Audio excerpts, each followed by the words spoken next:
નામ જોગ વિરોધ કરવામાં આવ્યો એ ક્યાંક ને ક્યાંક મને એવું દેખાઈ રહ્યું છે કે એ લોકો ખુદ સ્વીકારી રહ્યા છે કે આના હત્યારાઓ અમે જ છીએ. તો આજે તમે મને એમ કહી રહ્યા છો કે તું બહાર આવીને આ બધું ના કરતો તમારા માતાશ્રીને તમે શું કામ મેદાનમાં ઉતાર્યા છો. ગોંડલના ગેટ ઉપર આજ મને મિશ્ર પ્રતિસાદ મળ્યો અને મિશ્ર એટલા માટે કારણ કે ક્યાંક તો અમારો મુદ્દો સાચો છે એટલે લોકો અમારા સમર્થનમાં ઉતર્યા. પણ એક ઉદાહરણ તરીકે હું તમને સમજાવવા માગું છું કે જ્યારે અકબર છે ને એ રાજા બન્યા ને એની પહેલાં એણે હિન્દુ રાજાઓને મારી નાખ્યા. હું તો રાજકુમાર જાટ માટે પણ લડું છું, હું તો દેવ સાટોડિયા માટે પણ લડું છું અને મારે એનો અફસોસ નથી કરાવવો. પરંતુ જ્યારે ક્ષત્રિય સમાજની બહેનો દીકરીઓ ઉપર અમારા સમાજના પરસોત્તમભાઈ રૂપાલાએ જ્યારે કહેવાય ને વિવાદિત ટિપ્પણી કરી હતી, એક અયોગ્ય ટિપ્પણી થઈ હતી, અપમાનજનક ટિપ્પણી થઈ હતી, ત્યારે પણ આ જિગીશા પટેલ એમની સાથે હતી. અને ત્યારે અલ્પેશભાઈ કથિરિયાએ અહીંયા ગોંડલમાં ફરવા આવવાની ઘોષણા કરી તો તમે જોઈ રહ્યા હશો કે અમારી સાથે કેટલી ગાડીઓ જોડાણી. તમને શું લાગે છે કે એ બધી એક જગ્યાએથી આવી હતી? નહીં. ગુજરાતના તમામ ગામડાઓમાંથી, જિલ્લાઓમાંથી અમને ફોન હતો અને અમે ઘણા લોકોને ના પાડી હતી કે ભાઈ તમે અત્યારે રહેવા દો, જરૂર પડશે ત્યારે અમે તમને કહીશું. સુરતની અંદર જ્યારે અમે મિટિંગ કરીને તો આ લોકોના પાયા આટલા હલી ગયા, તો જ્યારે અમે મૂર્તિ પ્રસ્થાપિત કરશું ત્યારે આ લોકોનું શું થશે? મૂર્તિ પ્રસ્થાપિત કરવા માટેની તમામ તૈયારીઓ અને તડામાર તૈયારીઓ ચાલુ છે. આજે સાંસદના છોકરા ઉપર પણ આવો હુમલો થતો હોય અને એને પણ ડરાવવા ધમકાવવામાં આવતા હોય તો તમને શું લાગે? એવું લાગે છે કે પાટીદારના નેતાઓનાથી ડરતા નહીં હોય? તો આ ભાઈને ટિકિટ મળશે, ગોલ્ડન સ્પૂન બોય જે છે, જેને રાજકીય પરિભાષા પણ ખબર નથી, જેને સંઘર્ષ પણ ખબર નથી, જે સુલતાનપુરની અંદર એને મિટિંગ કરી હતી ને સુલતાનપુરની અંદર કેટલા મર્ડર થયા છે, એના આરોપીઓ ક્યાં છે અને જે પીડિત લોકો છે એને ન્યાય મળ્યો છે કે નથી મળ્યો એ પણ એને ખબર નથી. ગોંડલમાં પાટીદાર સમાજના તમામ આગેવાનોને જે સુલતાનપુરની સભાથી ગણેશ ગોંડલે જે પડકાર ફેંક્યો હતો એ પડકાર બાદ જિગીશા પટેલ, અલ્પેશ કથિરિયા અને ધાર્મિક માલવ્યા તમામ પહોંચી ચૂક્યા છે. ગોંડલના રસ્તાઓની અંદરથી પસાર થયા એ દરમિયાન અનેક એવી ઘટનાઓ બની, તેને લઈને પણ ચર્ચા કરવી છે. અને ખોડલધામ કાગવડ ખાતે અત્યારે ઉપસ્થિત છે સરદાર પટેલમાં લેવા પટેલ સમાજની એક આ સંસ્થા છે અને ત્યાં ઉપસ્થિત રહી અને ત્યારે તેમની સાથે જ અમે વાતચીત કરીએ.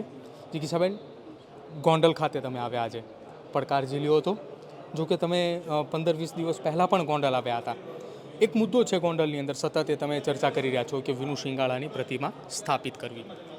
કેમ એ પ્રતિમા સ્થાપિત કરવાને લઈને આટલો બધો હંગામો મચ્યો છે? મેં જે દિવસે મેં વિનુભાઈની પ્રતિમા સ્થાપિત કરવા માટેનું એક પોસ્ટ મૂકી હતી એના પછી એ મારો વિચાર હતો અને એના પછી લાખો યુવાનો મારી સાથે જોડાણા. એ એટલા માટે કારણ કે વિનુભાઈ સિંગાડા છે ને એ જે તે સમયે ગોંડલની જનતાને ભય મુક્ત કરવા માટે પોતાનો જીવ હોમી દીધો છે. સમાજ માટે લડતા લડતા એ પોતે શહીદ થઈ ગયા છે. તો એના હત્યારાઓને વાંધો પડે જ. હું વિનુભાઈ સિંગાડાની મૂર્તિ પ્રતિમા પ્રસ્થાપિત કરવા માટે અમે જ્યારે સુરતની અંદર મિટિંગ કરી તો અમે તો કોઈનું નામ નહોતું લીધું. અમે તો લુખ્ખા તત્વો અને ગુંડા તત્વોની સામે વાત કરતા હતા. અમે તો એવા લોકોની સામે વાત કરતા હતા જે અન્યાય કરી રહ્યા છે ગોંડલની જનતા ઉપર.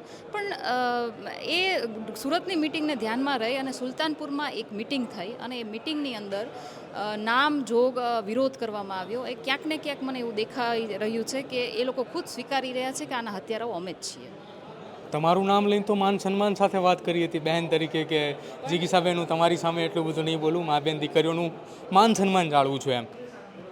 એ માન સન્માન પછી એમણે એવું પણ કીધું કે તમારા ઘરમાંથી વડીલો અને યુવાનોને લઈને આવજો. એટલે મારું કહેવાનું એમ છે કે ભાઈ મારે કેવું ના જોઈએ. એક મહિલા તરીકે, એક કહેવાય ને દેશની જાગૃત મહિલા તરીકે હું બહુ ખૂબ જ રિસ્પેક્ટ કરું છું મહિલાની. પણ તો શું જે તે સમયે તમારા ઘરમાંથી કોઈ પુરુષ લડી શકે એવા કેપેબલ નહોતા તો તમે તમારા માતાશ્રીને શું કામ આગળ કર્યા હતા? તમારી સત્તા બચાવવા માટે? તો આજે તમે મને એમ કહી રહ્યા છો કે તું બહાર આવીને આ બધું ના કરતો તમારા માતાશ્રીને તમે શું કામ મેદાનમાં ઉતાર્યા છો? ગોંડલમાં આજે જે તમે પોસ્ટ મૂકી હતી, અલ્પેશ કથિરિયાએ પોસ્ટ મૂકી અને તમે રીટ્વીટ કરી, રીટેગ કરીને તમે પોસ્ટ મૂકી હતી કે સ્વાગતની તૈયારી કરો, ગોંડલ અમે આવી રહ્યા છીએ. કેવું સ્વાગત ગોંડલમાં આજે તમારું થયું? ગોંડલના ગેટ ઉપર આજ મને મિશ્ર પ્રતિસાદ મળ્યો અને મિશ્ર એટલા માટે કારણ કે ક્યાંક તો અમારો મુદ્દો સાચો છે એટલે લોકો અમારા સમર્થનમાં ઉતર્યા. પણ એક ઉદાહરણ તરીકે હું તમને સમજાવવા માગું છું કે જ્યારે અકબર છે ને એ રાજા બન્યા ને એની પહેલાં એણે હિન્દુ રાજાઓને મારી નાખ્યા અને એના પછી એને એના દરબારમાં હિન્દુ રાજાઓને મોટા મોટા પદ પ્રતિષ્ઠાઓ આપી અને એમને ભોળવી લીધા કે હવે જે કંઈ પણ છું એ હું તમારો સર્વે સર્વા છું, હું તમારા હિત માટે લડું છું, હું જે કંઈ પણ કરું છું તમારા માટે કરું છું, એવું કરીને એમને ભોળવી લીધા.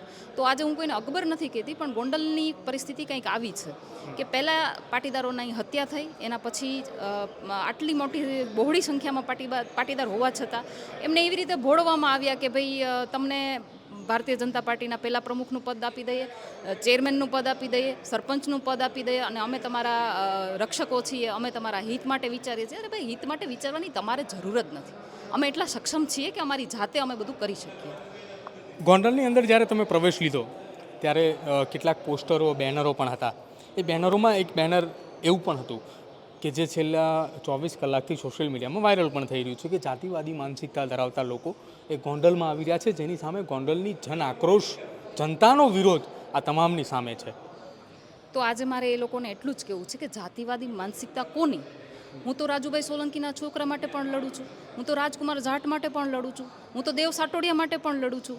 અને મારે એનો અફસોસ નથી કરાવવો, પરંતુ જ્યારે ક્ષત્રિય સમાજની બહેનો દીકરીઓ ઉપર અમારા સમાજના પરસોત્તમભાઈ રૂપાલાએ જ્યારે કહેવાય ને વિવાદિત ટિપ્પણી કરી હતી, એક અયોગ્ય ટિપ્પણી થઈ હતી, અપમાનજનક ટિપ્પણી થઈ હતી, ત્યારે પણ આ જિગીશા પટેલ એમની સાથે હતી. અને આ જ લોકો એમના રાજકીય કહેવાય ને એની સત્તા બચાવવા માટે એ પ્રયાસો કરી રહ્યા હતા અને એને પોતાના સમાજની બહેનો દીકરીઓના સન્માનની પણ વિચાર નથી કર્યો પોતાની સત્તા માટે.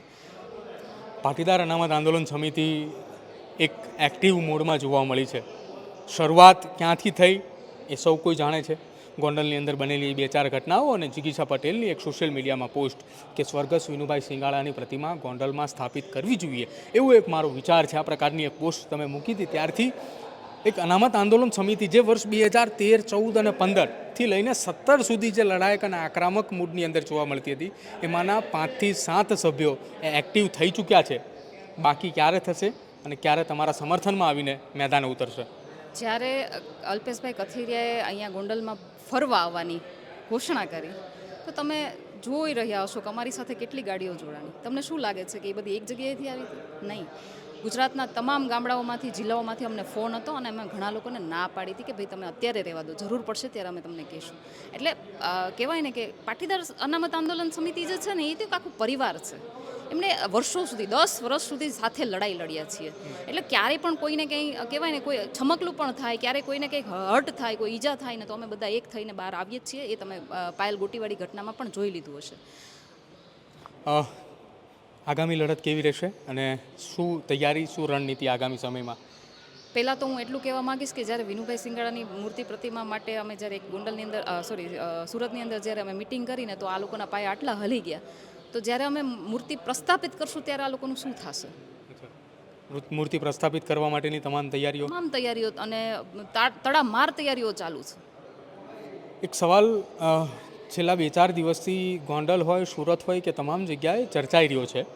એ ચર્ચિત સવાલ હું તમને પૂછું છું કે જિગીશા પટેલ, અલ્પેશ કથિરિયા અને ધાર્મિક માલવ્યા અત્યારે નિખિલ દોંગાનો હાથો બનીને ગોંડલમાં આવ્યા છે કે 2027માં નિખિલ દોંગા લડવા આવે છે, આવી પોસ્ટો વાયરલ થઈ હતી એટલા માટે? આવી અફવા તો ઘણી બધી ફેલાશે.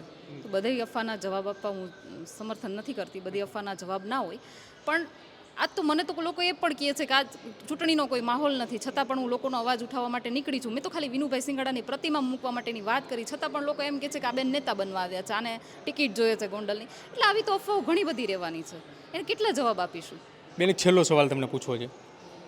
ગુજરાતના મુખ્યમંત્રી પાટીદાર સમાજના, રાજકોટ જિલ્લા ભાજપના પ્રમુખ અલ્પેશ ઢોલરિયા પણ પાટીદાર સમાજના, રાજકોટ ગ્રામ્ય વિસ્તારની અંદર અહીંના જે સાંસદ છે એ પણ પાટીદાર સમાજના જ છે.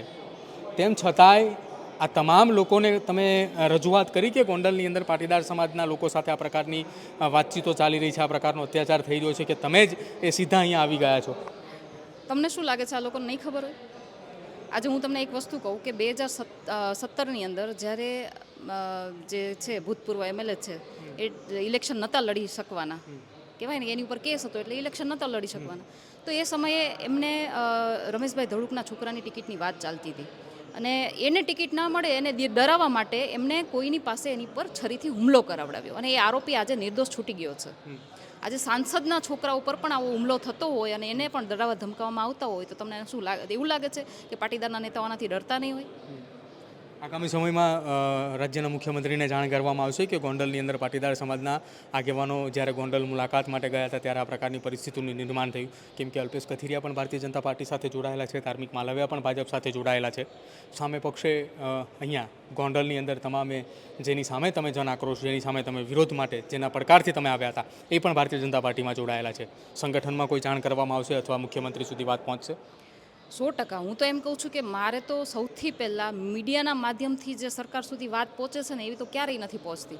એટલે આ મારું આવેદનપત્ર છે કે ભાઈ તમે ગોંડલની અંદર જે કંઈ પણ થઈ રહ્યું છે, કાયદો વ્યવસ્થા જેવી રીતે કથળી રહી છે એની ઉપર તમે એક વોચ બેસાડો, એક કમિટી બેસાડો, એની તપાસ કરાવડાવો અને ગોંડલની જનતા કઈ રીતે અહીંયા જીવી રહી છે એ જુઓ. પછી તમે કહેવાય છે ને કે આ લોકો અત્યારથી નક્કી કરીને બેઠા છે કે 30 વર્ષ સુધી અહીંયા તો આ ભાઈને ટિકિટ મળશે. ગોલ્ડન સ્પૂન બોય જે છે, જેને રાજકીય પરિભાષા પણ ખબર નથી, જેને સંઘર્ષ પણ ખબર નથી, જે સુલતાનપુરની અંદર એને મિટિંગ કરી હતી ને સુલતાનપુરની અંદર કેટલા મર્ડર થયા છે, એના આરોપીઓ ક્યાં છે અને જે પીડિત લોકો છે એને ન્યાય મળ્યો છે કે નથી મળ્યો એ પણ એને ખબર નથી. તો આવા લોકોને ટિકિટ આપવી યોગ્ય છે કે નથી યોગ્ય એ આપના માધ્યમથી હું તો સરકારને કહેવા માગું છું. બિલકુલ, આભાર અમારી સાથે વાતચીત કરવા બદલ. તો જિગીસાબેન સાથે વાતચીત કરી તેમણે જણાવ્યું કે આગામી સમયમાં પાટીદાર સમાજના આગેવાનો એ સમયાંતરે ગોંડલની મુલાકાત પણ લેશે અને સાથે સાથે આખી આ ઘટનાની અંદર જે કંઈ પણ પરિસ્થિતિનું નિર્માણ થશે ત્યારે સમય આવશે ત્યારે પાટીદાર સમાજના એ આગેવાનો સમયબદ્ધ ધીરે ધીરે એ ગોંડલની મુલાકાત પણ લેશે. અમને જે પડકાર આપ્યો હતો એ પડકાર ફેંક્યો હતો, એ પડકાર ઝીલીને અમે ગોંડલ આવ્યા હતા. તમારું શું માનવું છે જિગીસા પટેલના નિવેદનને લઈને તે ખાસ અમારા કમેન્ટ સેક્શનમાં જરૂર જણાવજો. જોતા રહેજો ન્યૂઝરૂમ. નમસ્કાર.